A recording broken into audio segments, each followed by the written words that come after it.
Bienvenidos y bienvenidas al Rescate del Patrimonio, un espacio en el que profundizaremos en la vida de destacados profesionales vinculados a nuestra identidad y territorio. Hoy tendremos el privilegio de conocer un atisbo en la historia del destacado doctor en ciencias y geólogo Guillermo Chon. Les invito. Bienvenido, Guillermo, gracias por estar con nosotros.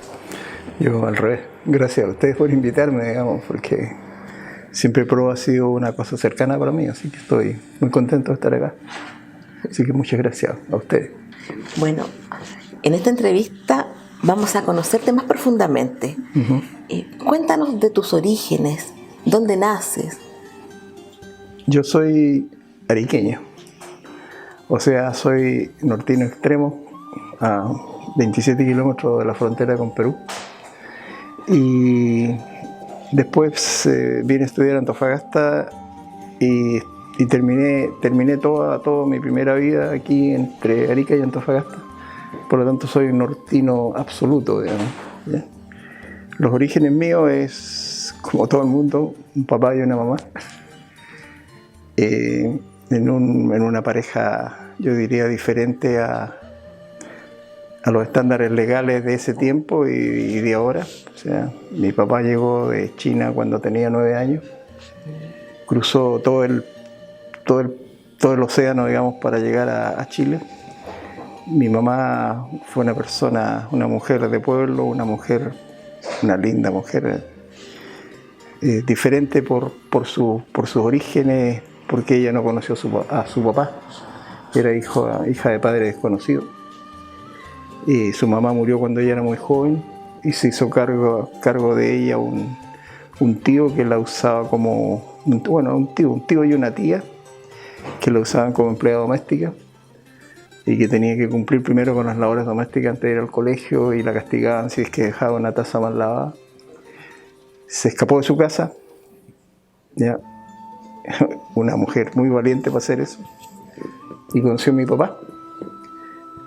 Se juntaron cuando todavía no cumplían los 20 años y nací yo y fui el único hijo, no tengo hermanos, hermanas, tíos, tías, primos, primas, abuelos, abuelas. Éramos una familia de 3 y sin el entorno familiar ese que menciono, sin un entorno familiar directo o indirecto, y las relaciones que podíamos tener eran lejanas, estaban al otro lado del mundo o estaban en un mundo desconocido, en el caso de mi mamá. De ahí vengo yo. ¿Y cómo esta historia de origen te va marcando, va señalando tu camino? Yo creo que eso es el origen, y el resto es una historia que es muy especial, porque yo me crié en un lugar que era el barrio Rojo de Arica. Entonces ahí aprendí a conocer a gente que normalmente están lejos de los círculos sociales de todo el mundo, digamos. Ya, ahí conocí un mundo muy, muy especial, muy dinámico, un mundo donde circulaban personas que normalmente circulan en la oscuridad, y aprendí a vivir mirándolos a ellos, conversando con ellos, hablando de ellos, aprendiendo de ellos. Y eso creo que me marcó, digamos. Entonces era más o menos un niño solitario, y mi amistad con mis compañeros llegaba era una amistad muy especial, porque éramos amigos para jugar fútbol, éramos amigos para estar juntos. Pero cuando los papás le compraron una bicicleta ya era otro mundo. Ellos tenían bicicleta, yo no tenía cómo tener una bicicleta, por ejemplo, por decir algo, por dar un ejemplo. Pero no me quejo de nada. O sea, yo creo que es lo mejor que me podía haber pasado. O sea, el no tener una niñez estándar. Trabajaba a los 11 años, atendí un bar a los 11 años. Trabajaba de madrugada. Y eso, o sea, te podría llenar de detalles, digamos, de las cosas que pasaban. Te podría llenar de anécdotas, te podría llenar de comentarios y todo el cuento, pero creo que con eso basta. O sea, claro, eso forjó tu carácter, por lo visto, y tu capacidad de reflexión, que creo que es parte de los talentos que tienes. No sé, yo creo que yo tengo una herencia de mi papá. ¿cómo se llama? Era una persona muy especial, muy distante, una relación muy compleja, de poca relación paternal, digamos, pero era un hombre bueno, un hombre muy honesto y un hombre con una cantidad de neuronas realmente impresionante. Las cosas que él podía. Si él llegó a Chile cuando tenía 9 años, digamos, y fue capaz de aprender el idioma, se manejaba con su idioma natal y con el idioma, con el castellano, y era capaz de hacer todas las cosas que se proponía. Era increíblemente hábil, sabía pintar, sabía dibujar, sabía hacer de todo, y lo peor era que lo hacía todo bien. Entonces era una enseñanza fue una enseñanza de mirarlo cómo hacía las cosas. Pero yo nunca tuve esa habilidad manual. Algunas cosas se las heredé, digamos. Y por el otro lado, mi mamá, una mujer dura, una mujer de pueblo, una mujer que para corregir lo que hacía lo primero era agarrar cualquier cosa para pegarle al hijo para que se enderezara, digamos, y creo que eso sirvió. O sea, nada extraordinario, distinto nomás. ¿Y cómo descubres la geología? ¿Cómo te formas? Pasaron muchos años. Y lo que pasa es que hay que remontarse a lo que era la enseñanza, y todavía diría yo lo que es la enseñanza en las regiones. Chile es un país centralista, es un país que las mejores cosas se concentran en Santiago, y no porque Santiago sea un imán especial, sino porque ahí están las universidades. Está todo lo que se creó en este país, está ahí, en ese lugar, y la mitad de la población está allí. Entonces las regiones, antes provincias, digamos, han sufrido desde siempre el centralismo. O sea, lo que pasa en Antofagasta, o sea, una enorme cantidad de recursos sale de Antofagasta, pero no vuelve nada. ¿Ya? Y cuando digo nada, es eso, digamos, o sea, es lo elemental lo que se regresa. O sea, si este fuera un país federal, Antofagasta sería muy potente, digamos. ¿Ya? Ahora, Chile tiene, por otro lado, tiene la particularidad que uniforma todo, digamos, somos todos chilenos, y a veces, digamos, es raro cómo chileno siente el ser de este país y cómo defiende este país cuando está afuera o en general, digamos, o sea, cómo se identifica con el país. Entonces, en ese contexto, en las regiones, en ese tiempo provincia, la enseñanza no era deficiente, era definitivamente mala, digamos, pero no mala porque los profesores fueran malos, sino que porque, por ejemplo, las matemáticas las enseñaba el inspector general. El inglés lo enseñaba una persona que había sido inspector en un colegio de habla inglesa. La física la enseñaba un señor que era un ingeniero industrial. La química la enseñaba el mismo ingeniero. Y teníamos algunos profesores que eran de carrera, digamos, profesores del pedagógico, por así decirlo. Entonces teníamos excelentes profesores de inglés, teníamos una profesora de historia, una profesora de castellano, que eran digamos, de primera línea, y teníamos otros profesores que eran de vocación profesores. Entonces, al ser de vocación profesores, transmitían el conocimiento de una manera directa, de una manera significativa, y llegaban a los alumnos. Entonces yo me eduqué en esa escuela, en esa entre comillas escuela, en ese estilo, y fui uno más. Entonces cuando estaba en lo que era en ese tiempo cuarto humanidades, vine por casualidad a Antofagasta con una delegación, en una delegación deportiva. Y cuando conocí a Antofagasta me gustó por el liceo. El liceo era el Liceo de los Diablos Rojos, y sus símbolos y su estadio, qué sé yo, para 2.000 personas, y la ciudad en general me gustó. Y en ese tiempo conocí había un negocio que se llamaba La Giralda. Y La Giralda era el lugar obligado en Antofagasta para visitar. Y cuando llegué ahí, la dueña de La Giralda en ese tiempo era una persona, una mujer de descendencia china que se llamaba Carmen Guim. una mujer maravillosa, junto a ella y su familia, digamos. Entonces cuando me vio y me vio la cara, dijo, somos de los mismos. Somos de los mismos. Entonces, bueno, conversábamos, qué sé yo le conté un poquito de qué sé yo, quién era y todo el cuento. Y me dijo, si algún día viene a Antofagasta, me dijo, tiene su casa. Sí, en una relación de minutos. Y decidí volver a Antofagasta.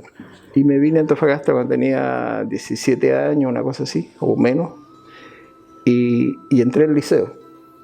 Y entré al liceo como interno, protegido por esta familia Guim. Y después, Guim Araya era la familia. Y después la familia Guim Villalobos, ya una de las hermanas.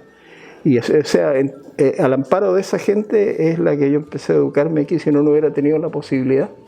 Pero también el hecho de estar interno significaba que estaba dedicado a aprender. Y además de estar dedicado a aprender, digamos, en ese tiempo asumió la dirección don Mario Bamón de Silva. Don Mario Bamón de Silva, un comunista declarado, digamos, un comunista de sangre, tenía la intención total de que el liceo fuera mejor que los colegios particulares, específicamente mejor que el San Luis.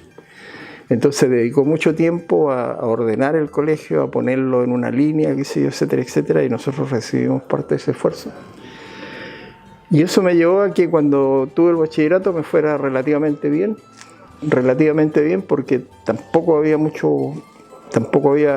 cambio muy definitivo en ese, había un cambio importante en el contenido del colegio, en la cantidad de profesores, en el orden del colegio. Qué sana competencia esa, qué buen sí, enfoque. Claro. ¿Y cómo se llama? Y bueno, y de ahí terminé el bachillerato, terminé la humanidad, terminé el bachillerato y ahí quedé. O sea, ¿qué es lo que hace? ¿Qué es lo que hacía una persona que egresaba en ese tiempo? No habían universidades regionales. Entonces tenía que ir a Santiago, tenía que ir a Concepción o donde fuera, pero de La Serena para allá. Claro. ¿Y con qué?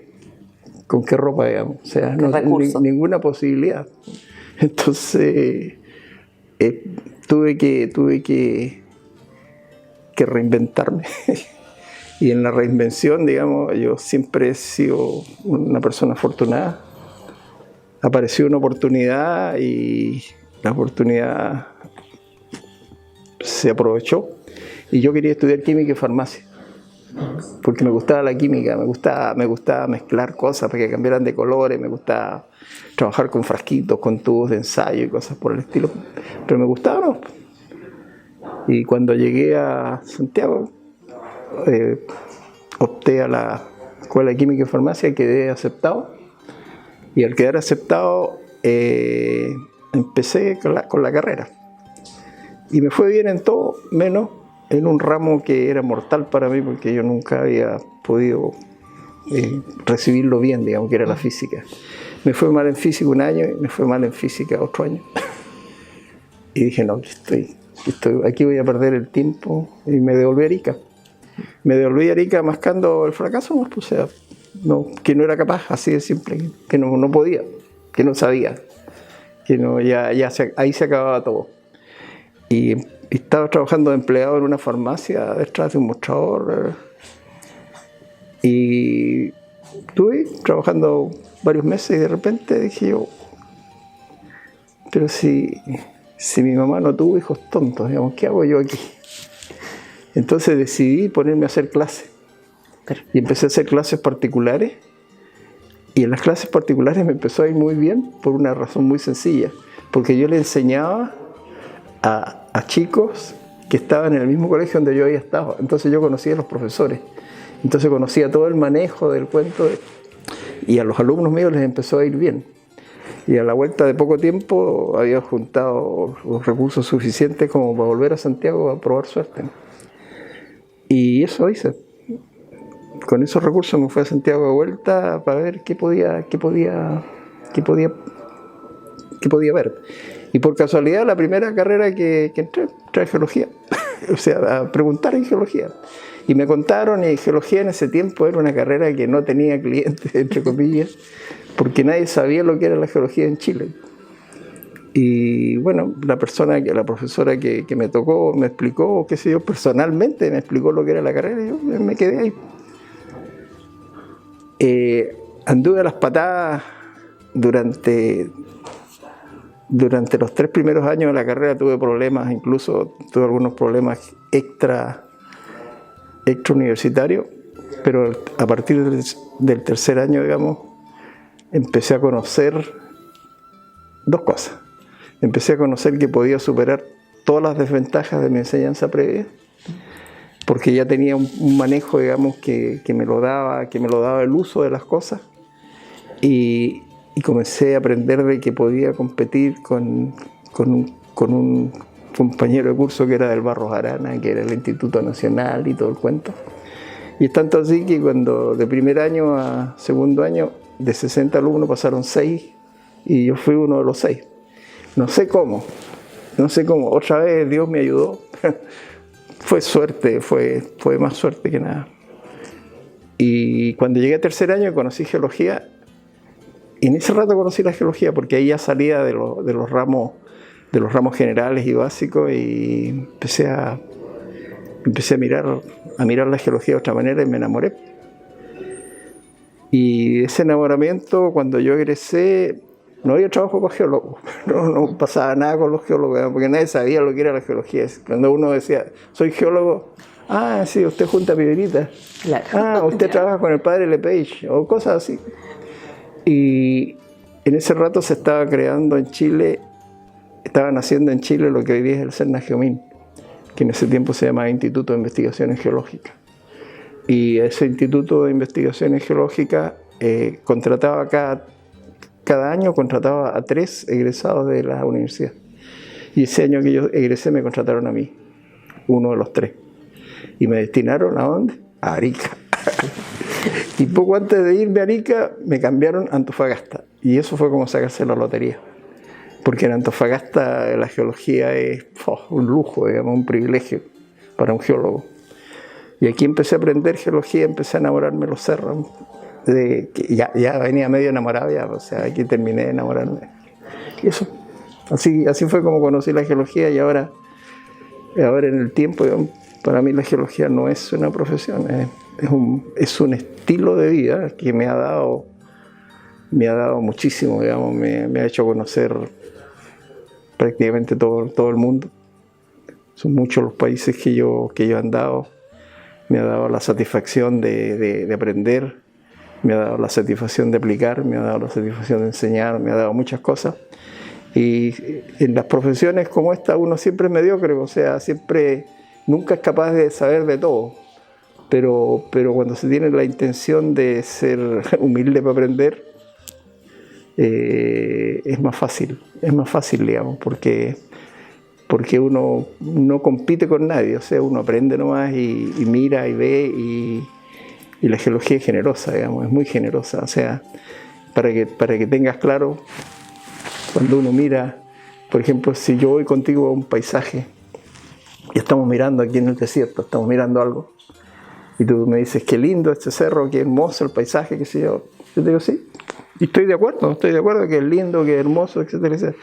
Pero además yo sé por qué está ese cerro ahí, sé por qué tiene ese color ese cerro, por qué tiene esa forma, ¿ya? Yo sé qué es lo que podría encontrar ahí, o qué es lo que podría... estoy viendo un mundo secreto, y el conocer ese mundo secreto es una maravilla, es una maravilla. Y el entender, digamos, que cosas inanimadas te hablen y te transmitan qué sé yo, cosas físicas incluso, o sea, tomar una roca y conversar con la roca. Es decir, conversar con la roca no quiere decir estar hablándole como idiota a una piedra, digamos, sino que quiere decir de que uno conversa con la roca y la roca le da respuestas que son mudas pero significativas. Entonces eso es una maravilla. Y eso hizo que cada vez el amor haya sido más profundo. Esa es. Podemos percibir, yo le iba a preguntar sobre el desarrollo profesional, pero podemos percibir que paralelo al desarrollo profesional hay un desarrollo humano en su trayectoria muy importante, marcado por la geología, sí, marcado claro, por el afán de superarse, marcado por el afán y el esfuerzo en aprender. Sí, sí, mira, eso es fundamental, o sea, incluso es una cosa que uno le trata de enseñar a sus alumnos. O sea, yo soy profesor universitario y lo que enseño no es una cosa de colegio, sino que lo que enseño es algo que los chicos cuando salgan, digamos, van a ser profesionales, no van a seguir una vida de estudiante, van a ser profesionales y tienen que enfrentar la vida de diferentes maneras y la geología ayuda. Y cuando uno ha tenido experiencia en eso, le enseña a sus alumnos, y dentro de eso es el trabajo. O sea, cuando tú te dedicas a algo y tu cabeza no te da porque no tuviste en su oportunidad conocimiento o porque sencillamente no eres capaz de entenderlo, te esfuerzas y al que se esfuerza todo lo que puede, no se lo puede pedir más. Y eso sirve, eso te da resultados, digamos. O sea, trabajar mucho da resultados, dedicarse a una cosa con fuerza da resultados. Entonces, si a uno no le gusta, no quiere, qué sé yo, hoy día hay muchos muchachos que egresan de geología y tienen que tener la camioneta último modelo, tienen que tener los trajes impermeables, tienen que tener la ropa de pluma, tienen que tener los equipos de última generación, etcétera, etcétera. Eso es parte del cuento, digamos, pero en general... Es la banalidad del consumo, finalmente. No sé si será banalidad del consumo, pero digamos, la geología también ofrece esas oportunidades. Entonces yo creo que no sé, enfrentar la vida con sencillez tiene sus ventajas, ¿ya? Y sus recompensas. Claro, entonces yo eso también lo trato de enseñar, digamos.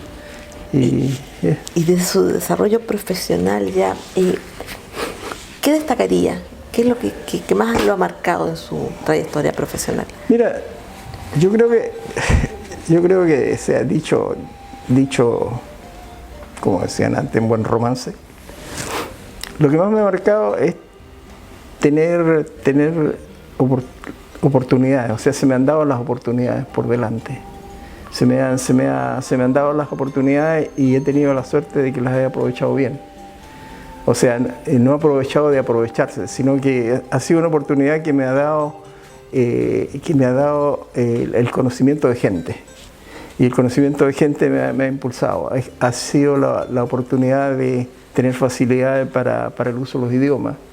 Entonces te da facilidad para hablar de otra manera con la gente. He tenido la oportunidad de encontrar gente buena de adentro, por así decirlo, y gente buena profesionalmente. He conocido algunos próceres de la geología que, digamos, de los cuales he aprendido mucho. Y creo que llegar a un lugar con la cabeza agachadita en vez de llegar, digamos, diciendo aquí vengo yo, creo que da resultado. Entonces eso me ha, como te dijera, generado mucho provecho. Ya el conocer gente de ese tipo, el andar por el mundo viendo cosas, y sobre todo el tratar de entender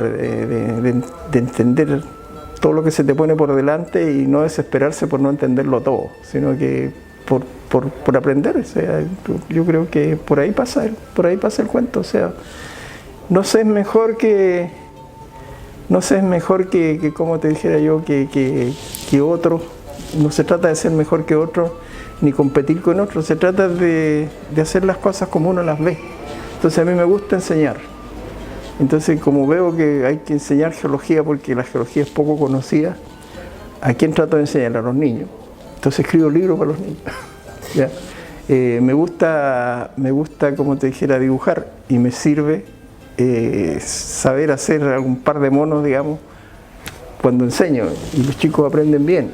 Me gusta leer, me gusta escribir, me gusta, qué sé yo, entender a la gente. Me gusta estar más cerca de los humildes que de los orgullosos. Me gusta caminar, digamos, tranquilo, sin tener que andar disputando con nadie, sino que caminar, porque la vida es muy corta. Entonces,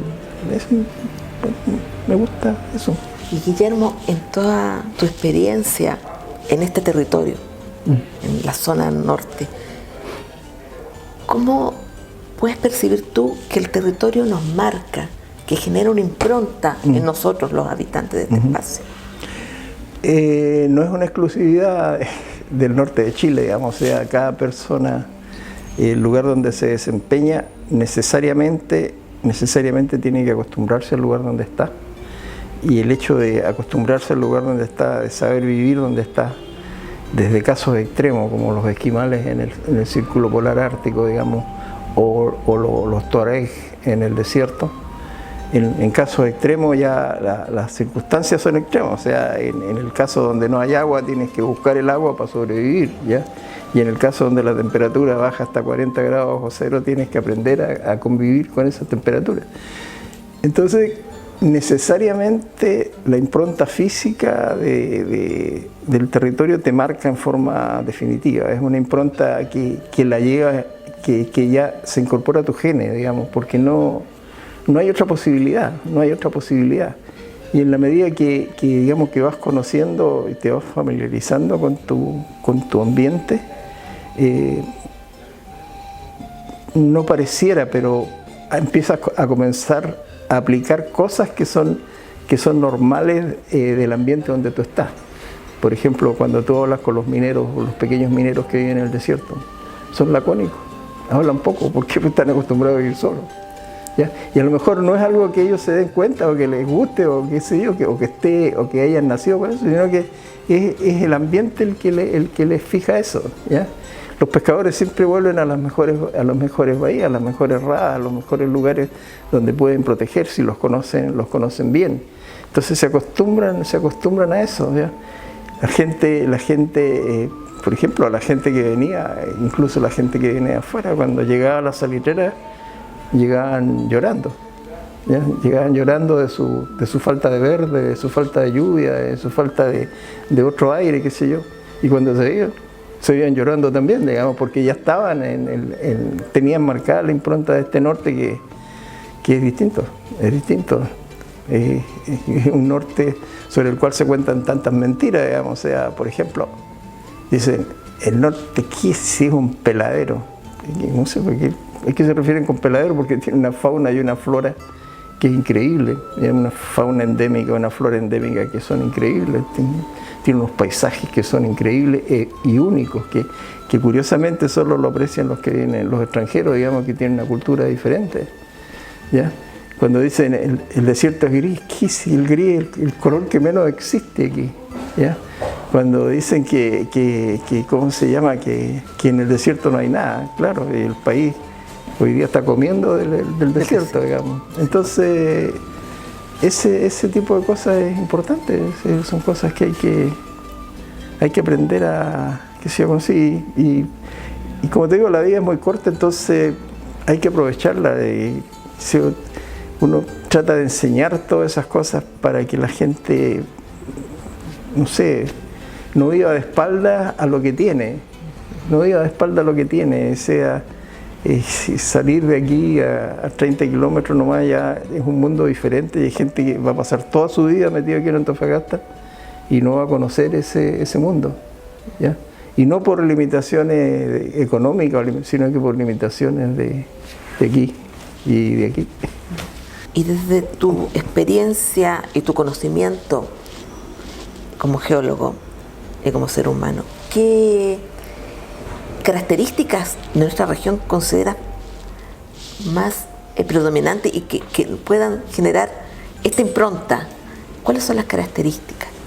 Mira, yo creo que no se puede confiar en un 100% de las características y la impronta física que una región te impone o que un espacio te impone, sino que también tú tienes que tener un aporte, que es un aporte personal, para poder estar capacitado para recibir eso.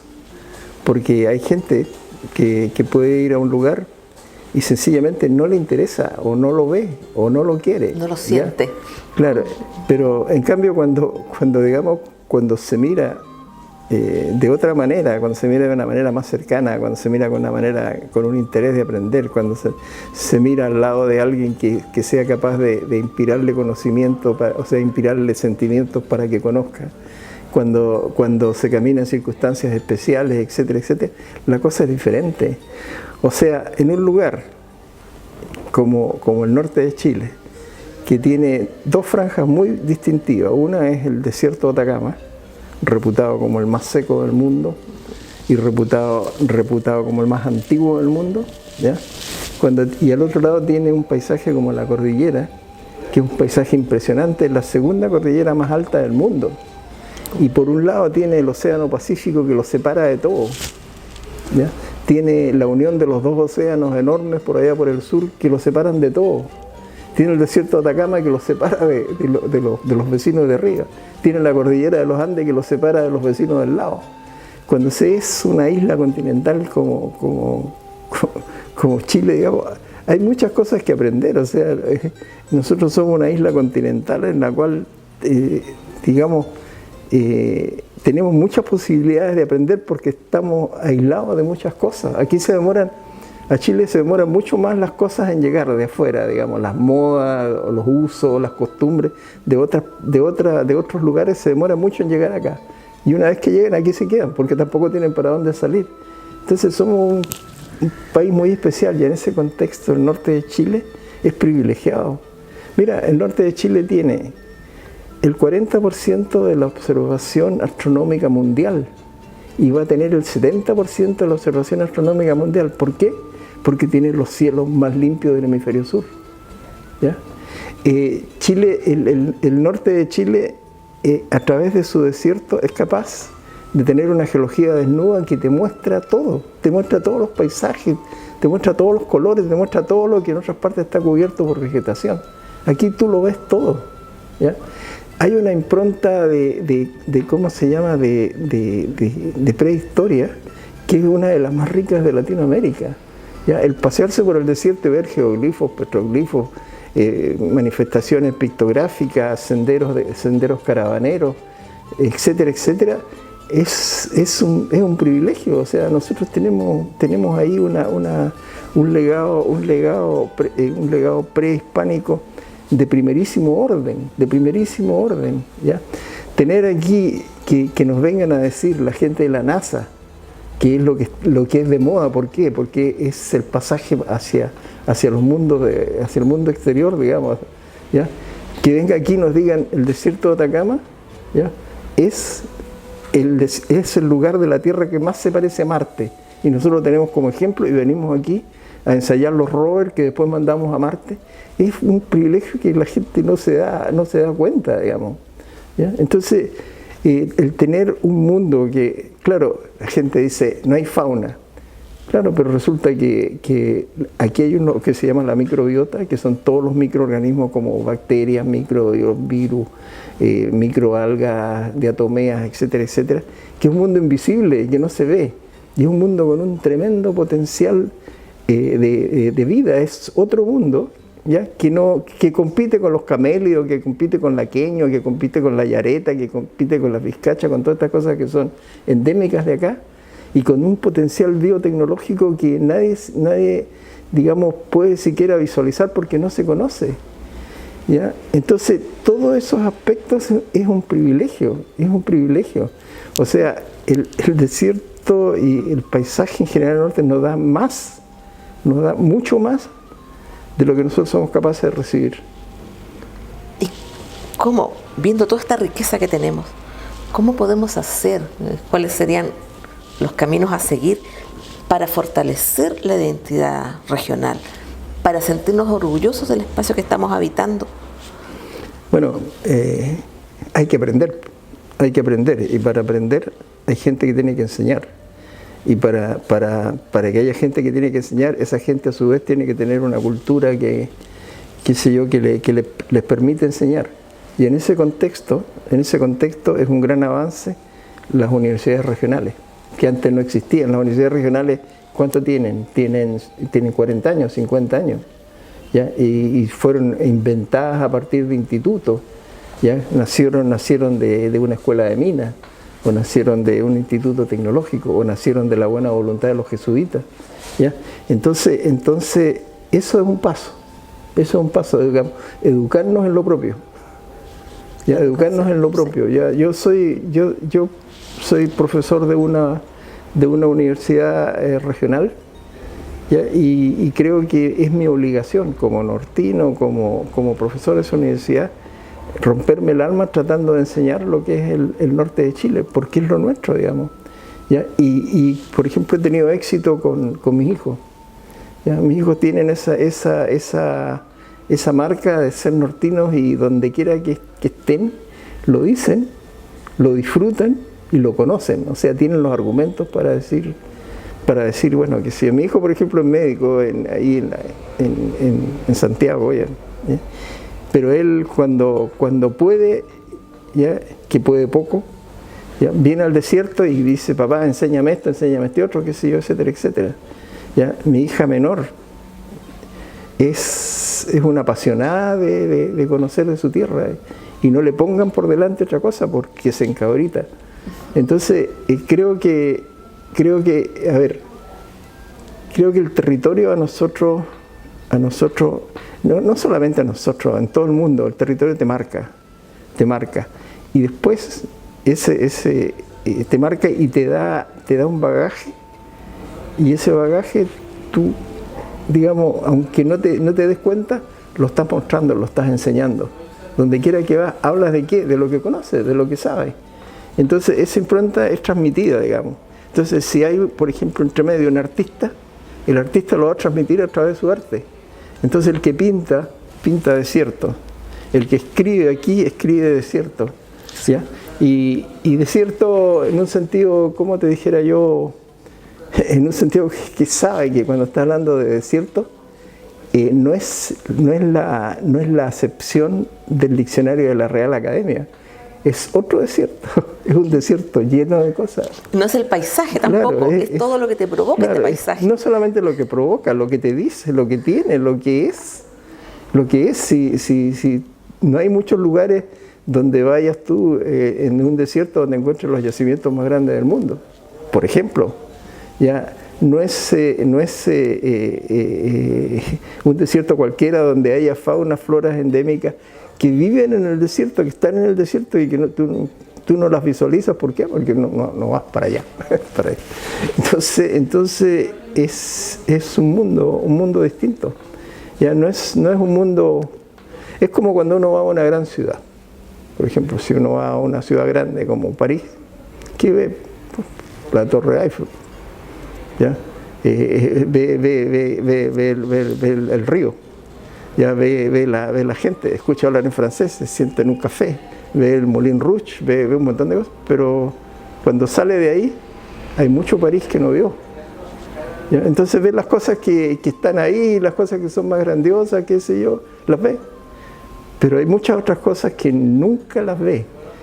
¿Ya? En cambio aquí, en un lugar como el que vivimos nosotros, tenemos la oportunidad de ver muchas cosas que ninguna gente tiene el privilegio de ver. Pero cuando las cosas no se miran solamente con los ojos, se miran de otra manera. Con el alma. Con el alma. A mí me queda de nuestra conversación la sensación de la importancia de la libertad, de la reflexión, pensando en el desierto. Lo que me provoca a mí en lo personal es sensación de libertad, la inmensidad, el poder explorar, el tener el espacio para reflexionar, el poder encontrarme conmigo misma, el poder descubrir y de ahí proyectarme también. Si sumas todo eso, digamos, hablaste de 5 cosas distintas. ¿Y qué son esas 5 cosas distintas? Son privilegios. Y si esos privilegios no los sabes aprovechar, es cosa tuya. Es cosa tuya, porque hay gente con la educación suficiente como para poder no solamente aprovecharlos ellos, sino que transmitirlos y enseñarlos. Y si tú no los transmites y no los enseñas, digamos, no eres lo suficientemente generoso como para entender las cosas, o sea, lo entiendes de manera diferente, o sea.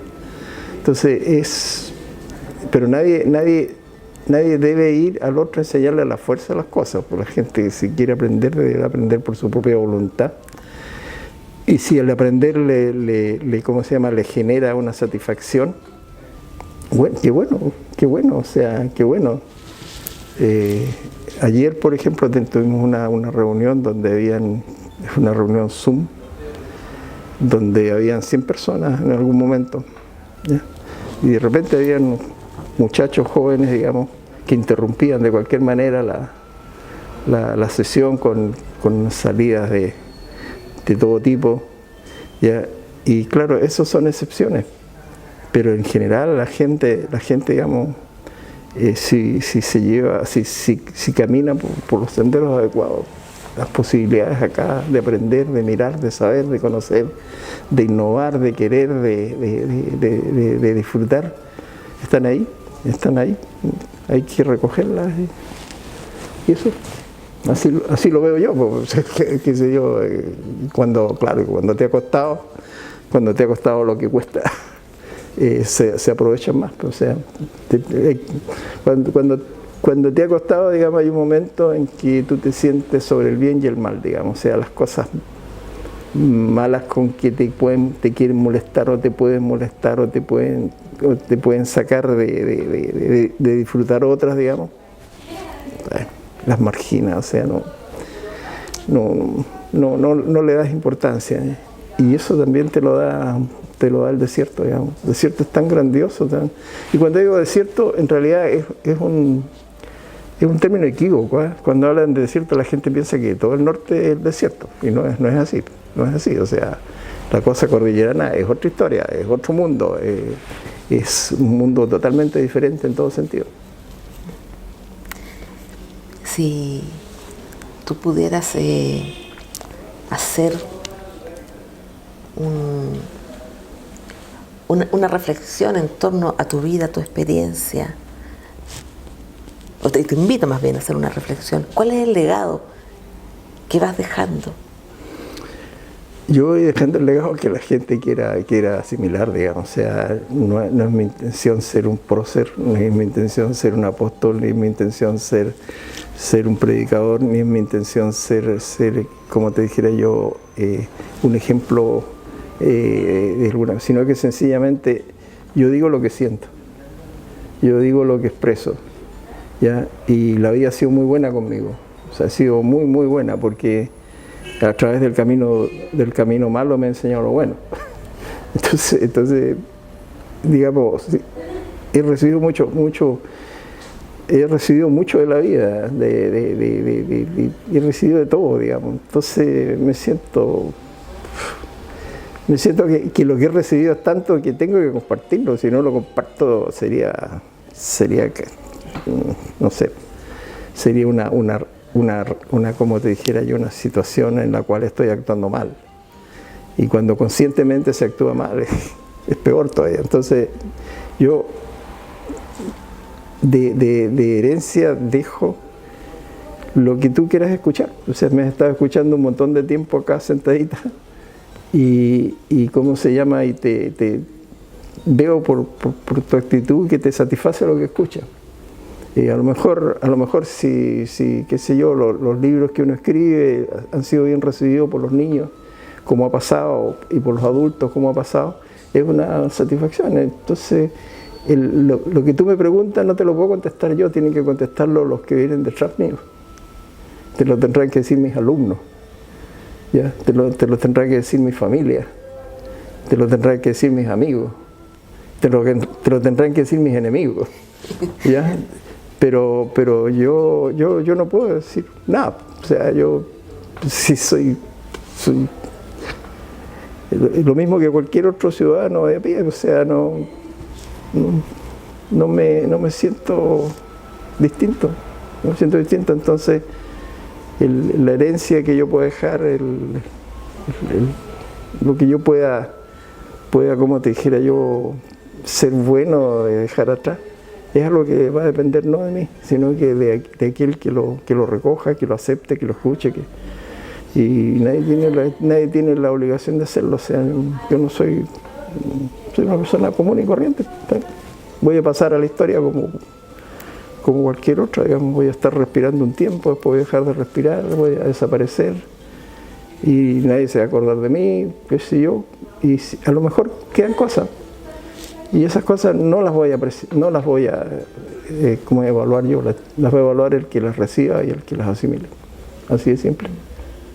Si soñamos en torno a Antofagasta, si pensamos en territorio, si pensamos en identidad, si pensamos en toda esta multiculturalidad, en la migración constante, nos cuesta buscar un eje identitario. ¿Tú percibes algún eje identitario que nos pueda convocar? Sí, pero mira, lo que pasa es que uno vive en una sociedad, ya no vive como seres aislados. Entonces, dentro de una sociedad hay reglas, ¿ya? Y las reglas, por ejemplo, en Chile, ¿qué tipo de reglas tenemos nosotros? Nosotros funcionamos, por ejemplo, no a la orden de, pero funcionamos en un esquema que es político, por ejemplo. Funcionamos en un esquema social, funcionamos en un esquema físico, y ese es el que nos da a nosotros las reglas. Eso nos dice cómo tenemos que hacer, qué es lo que tenemos que hacer, etcétera, etcétera, en las cuales muchas veces nosotros no estamos de acuerdo. ¿Ya? Entonces las decisiones que pueden cambiar estas cosas no están en manos de personas, están en manos de qué sé yo, como te digo, de organismos políticos, están en manos de qué sé yo, de personas que pueden ser líderes y que pueden dirigir cosas, están en manos de buenas y malas personas. Entonces la identidad aquí pasa por la evolución en el tiempo también, o sea, la manera que tiene la gente hoy de sentir la tierra, de sentir el país, de sentir la nación, de sentirse de aquí, defenderlo de acá. No es como te dijera yo, ya no tiene los valores que tenía antes. O sea, es difícil que nazca aquí un Arturo Prat, por ejemplo. ¿Ya? Un José Papi de nuevo. Claro, bueno, es ir así. Pero fíjate, es parte de la vida, es parte de la vida. Entonces yo creo y te repito lo que te dije en algún momento antes. Yo creo que si tú, digamos, los que hacen la guerra son los soldados, no son los generales. Si tú como soldado cumples con lo que tienes que hacer, digamos, en esta vida, si cumples con eso y haces todo lo que puedes, nadie te puede pedir más. Y yo creo que está en cada una de las personas, en lo que uno hace, en lo que uno trata de enseñar, en lo que uno trata de divulgar, aceptar cuando uno está equivocado y enseñar por el lado que corresponde, el adaptarse a tratar de hacer las cosas bien, y el tratar de mostrar lo que uno tiene, lo que es esto, lo que es. Yo creo que con eso es todo lo que puedes hacer. No puedes ir más lejos, digamos. Pero hay que hacer todo lo que uno puede. hay que, en el caso mío, como te digo, para mí escribir libros, dar charlas, salir afuera, por ejemplo, y estar dando una charla en Israel, y en Israel que es un ambiente desértico también, que sé yo, que te escuchen y te pregunten y te digan, que sé yo, que después aparezcan por aquí para conocer en directo, digamos. Ya cuando das una charla en escenarios que son entre comillas exóticos, como en Japón o qué sé yo, o en Canadá o en lugares así, y la gente te pregunta y se interesa y qué sé yo, etcétera, etcétera, demuestra que parece que ese es el camino, pero no es un camino de personas, es un camino de todo. Y eso, que no sé, yo creo que en este planeta cada uno tiene un camino trazado y tiene oportunidades, y cuando esas oportunidades, digamos, se aprovechan, se puede llegar muy lejos. Y cuando se cree que se tiene la razón en algunas cosas, esas cosas hay que enseñarlas. O sea, no puede guardárselas para uno. No se las lleva uno para el otro mundo las cosas que aprende. Bueno, por ahí por ahí pasan, pero no es bueno usar la filosofía en las cosas prácticas. Yo creo que ser nortino es un privilegio y me alegro mucho, mucho, mucho, mucho. No cambio ninguno de los escenarios que he conocido en el mundo por este, para nada. Guillermo, muchas gracias por tus palabras. Muchas gracias por abrirte tan sinceramente y contarnos tu historia, tu vida. Yo creo que esto va a abrir la mente de muchos chicos que puedan ver y descubrir que todo está en el esfuerzo, en el trabajo, en la disciplina de continuar adelante y no darse por vencido. Y en las oportunidades, o sea, que si tú puedes a veces romperte el alma en la búsqueda de algo y la vida no te da la oportunidad y no te la da nomás. Así de simple. Así que ojalá que todos tengan su oportunidad, la sepan aprovechar y qué sé yo, y que este norte, digamos, antes que se agoten todas sus cosas, pueda tener un significado para el país, porque aquí es donde gran parte de la historia del país se ha forjado aquí, entre Atacama, digamos, entre Copiapó y Arica. Las cosas importantísimas han sucedido que han forjado la historia de Chile. Y todo lo que tenemos se lo hemos dado a Chile. Entonces yo creo que nos merecemos un mejor trato, por así decirlo. Y el vivir acá, te insisto, es un privilegio. Es un privilegio cuando lo sabes aprovechar. Muchas gracias. Muchas gracias. Muchas gracias por acompañarnos. Esperamos abrir una ventanita al universo de lo posible desde la voz y experiencia de nuestros invitados.